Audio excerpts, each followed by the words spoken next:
Good morning. How are you? It is still before 9 o'clock here on the West Coast.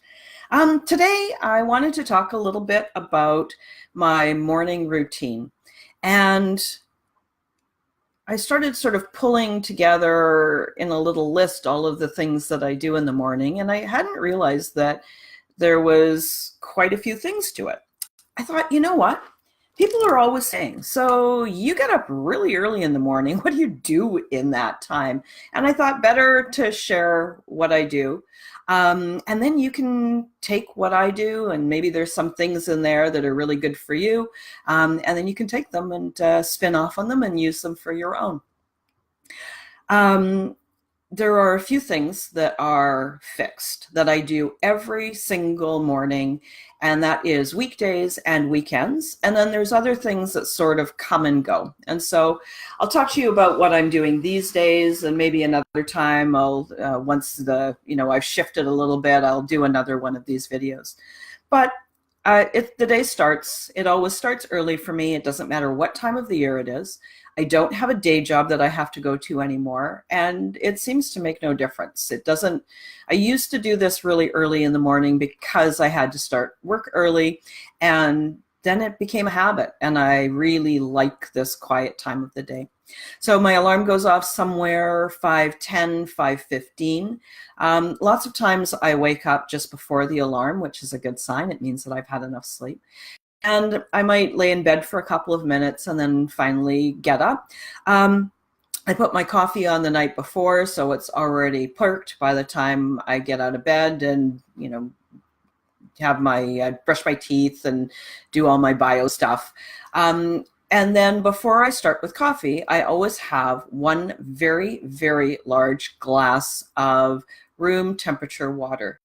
I don't drink the water straight from the tap because it's chlorinated here. I let it sit and have some of that chlorine evaporate. And I also don't like water that's super cold.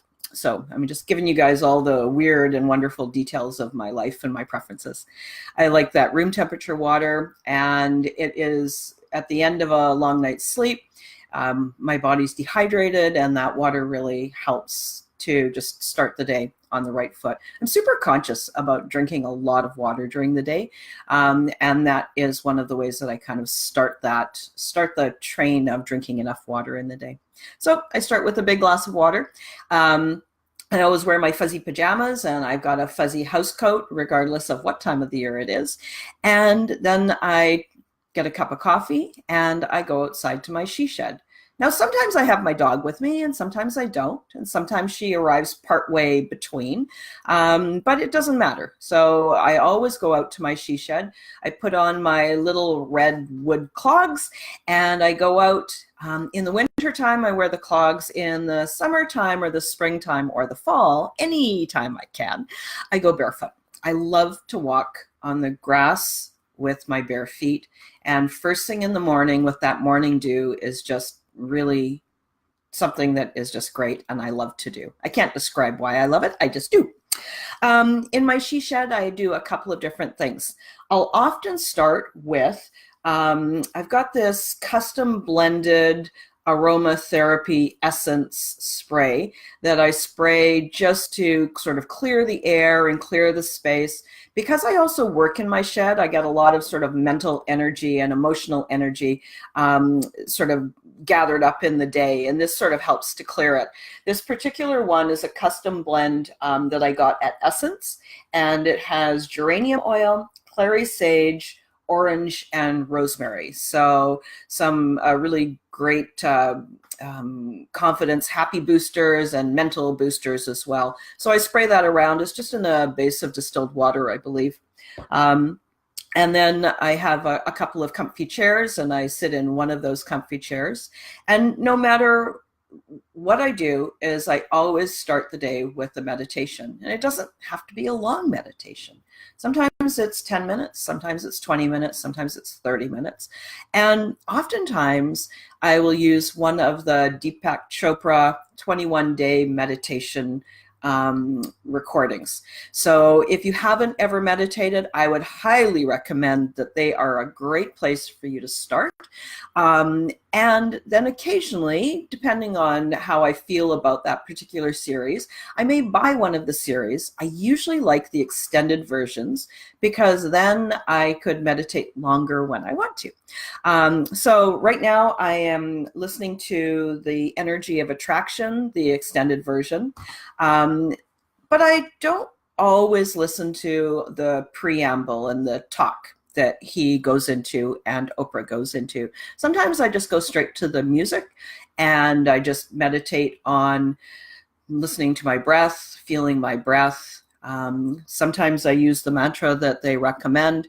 And the most important thing is really just that, taking that quiet time without electronics. I don't look at my email. I don't look at my texts. I don't look at social, and start the day with a quiet mind.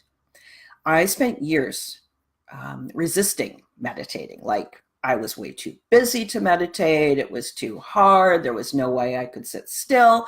And I found that all of those things are true. It is challenging meditating. It is sometimes challenging to sit still, and it doesn't matter. The point of the meditation is not to sit like a Zen Buddhist monk. The point of the meditation is to notice when I'm busy, to notice when I'm too scattered, and to refocus myself onto my breath or onto the mantra. So meditation always comes in. Then what I also, this sort of comes and goes, but I'm back in doing this on a daily basis as well. I use these Doreen Virtue Archangel Oracle cards. For me, they're kind of like choosing a word for the day to set my focus. I really like these ones. I don't know if you guys can see it, and the words are probably switched around as well. And I gently shuffle the cards for the day. I knock 3 times on the top of the deck to clear any residual energy, and then I draw a card. Today's card is Archangel Michael, and he has a message for anybody who's listening, including for me. Remember who you are. And in this particular case, the card says, remember who you are. You are a powerful being and creative child of God. You are very loved. And so these Archangel cards always speak to me. And so I'll turn a card, ponder on it for a little while, listen to the message, look at the card, and see what it teaches me for the day, and also helps me to set my intention and my focus for the day. I will often hold on to a crystal. This particular one is the one that I happen to be using right now. I love crystals. I go to the rock shops anytime I can. I don't buy a lot of crystals unless they feel just right to me.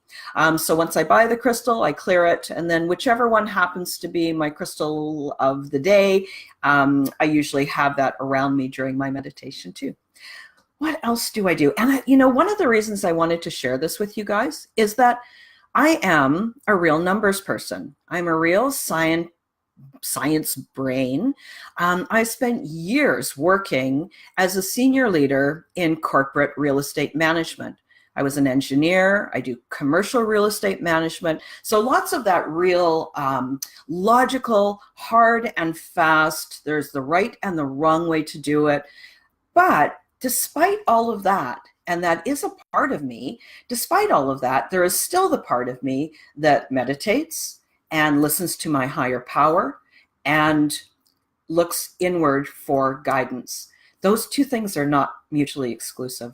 Years ago, I was challenged. I couldn't figure that out. I couldn't figure out, how could I be a scientist and a business person and still look inwards for guidance? And I've come to realize that is part of life. No matter who you are and how you process information in the world, there is still that inner higher part of you. There is the God part of you that is always waiting to support you and waiting to comfort you and waiting to guide you. So if you're one of these people that it feels kind of weird to do both, just take heart and know that you are a much bigger person than just the scientist, a much bigger person than the accountant, a much bigger person as well than the spiritual person. There is other parts of you too. So, where am I at? Let me just tell you. Oh, the other thing that I will often do, depending on what's going on, is I'll read. Sometimes I read from an inspirational book, just a few minutes. Sometimes I journal, and my journaling is usually what's going on in my mind today, the places that I want to look at, maybe some thought processes that I've got that aren't serving me very well, and I want to work through how do I want to think instead? How do I choose to think? How can I empower myself and put myself at choice and change my mind, change my thoughts, which changes how my day is and what the results that happen in my day. For those of you who are joining, welcome. So pleased to see you today. And if you weren't here at the beginning, you can always rewind when I put the live on as you can watch it later. So where am I at now? Let me just say, oh, listen, one of the most important things is, yes, I do all these things. I take all these actions, but the most important reason is that who I get to become, who I am being as a result of the actions that I take. So when I'm out in my she shed, it is a little place out in nature. So I talked earlier about how much I love to walk barefoot on the grass, but I also gaze out, and I'm looking out there now because it's my workspace as well. I gaze out across the farm fields, and sometimes I see coyotes, sometimes I see mice. There's always lots of birds. Many times early in the morning, there's an owl sitting in the tree just at the end of the day, or I often will see an owl doing its last flight of the night. Because I choose to get up so early in the morning, I always get to welcome the day. And that is probably one of the real reasons behind why I do all of this. I love to watch the light starting for the day. I love to listen to the sounds of the birds waking up. Like I said, sometimes there's an owl sitting out in the tree or a coyote doing its first morning run. There's often raccoons that walk by. There's possums. There's tons of ducks out in the back there. And as well, when it turns daytime, then the eagles arrive and the other birds and the hummingbirds start to light up. So there's something really powerful about welcoming the day from a space and from an energy that is centered and authentic and true. And it feeds me, it's comfortable and it's centering, and it allows me to start the day from that place of being that I really want to hold. And one of the things that I haven't mentioned to you is that most of the days, what I do in meditation gives me inspiration for what I'm going to do that day. Yes, I have a to-do list. Yes, I do lots of different things for making sure I'm on track with my goals. Remember, you get to be a factual, logical kind of person and a spiritual person at the same time. But oftentimes that's where my inspiration hits for what I'm going to write about today, or a project that I want to do, or a person that it's time to call, or an email that it's the right time to send. And so during that quiet meditation time is when I get that instant, I know I need to do this today. And invariably, that is the thing that is the most satisfying. That creates the connection that's the most interesting. So, being quiet in meditation has so many benefits that I would highly recommend it. I gave you guys some ideas before on, if you're not a meditator, how you can start. What else do I want to talk about? Yeah, how do you choose what to read and what to consume first thing in the morning? So I always have coffee. I always have a huge glass of water. That's on the body side. How do I decide what to consume mentally? Is I stay away from social. Totally stay away from social first thing in the morning. I don't need it. It is too engaging. It's too alluring. And that gets me out of my space and into somebody else's space. And in the morning, it's important to me to be true to myself. So I stay away from social. I'm very conscious of not consuming that. When I'm thinking about what do I want to read, I am very careful about what I choose to read. I don't read, beach reads. I don't read, romantic comedies. I don't read murder mysteries. I don't read thrillers, not in the morning. I might read them during the day at another time of the day, but the morning time is that time for inspiration and creating the space for the day. And so I'm very intentional on what I put in my mind at that time. So I will read books that I find inspirational, books like The Big Leap, books like Big Magic, books like anything by Brené Brown. Also, I might find something new. Right now, what am I reading? I'm reading a book by Carolyn Miss on archetypes. And that is the kind of thing that I love to read first thing in the morning. So I hope that gives you guys a bit of an idea on what my morning is like. And I hope that getting a peek into how I start my day gives you some inspiration to start a morning routine if you don't have one already and it sounds interesting. I'd love to hear about your morning routine or how to fine-tune your morning routine. Maybe there's something that you want to just switch it up a little bit so that it stays interesting. Pardon me. So hope that is helpful for you guys. I will be posting this on Facebook. And also for those of you who don't know, I also download these videos and I post them on YouTube as just Facebook Live videos on YouTube. So you can always hop over to my YouTube channel and subscribe there as well.